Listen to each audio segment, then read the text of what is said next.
Guy Tom here on location in Tasco, Mexico. Anyway, I just thought I'd take a short time to talk about a subject that is always controversial among tour guides: tips. Nothing sets off a firestorm of debate among tour guides quite like the topic of tips. It's the conversational equivalent of bringing up abortion or gender identity at Thanksgiving dinner. Someone is bound to leave the table in a huff.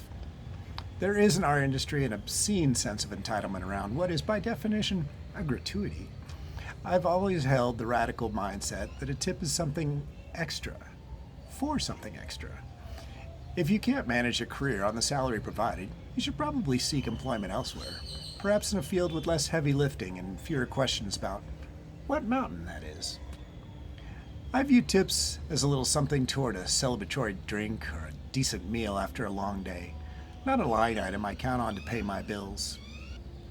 While some of my colleagues prefer to solicit tips through subtle reminders that are about as delicate as a sledgehammer, I never mention them.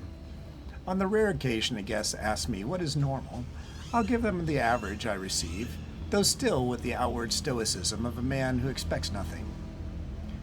I might, if the moment is right, mention that they are welcome to tip our local service providers, the raft guides or the museum docents, if they've been exceptional. It's a bit of a nudge-nudge, wink-wink regarding my own services, but only if I feel I've actually earned the spotlight. That said, the universe has a funny way of balancing the books. I've had days where I made absolutely nothing, and I once had a tour operator hand me $3,000 in cash after a 3-week tour. By the end of the season, the ledger usually evens out. The secret to a long life in this industry is simple. Set your expectations at absolutely zero. Anything that lands in your hand above that is a bonus, exactly as a tip is meant to be.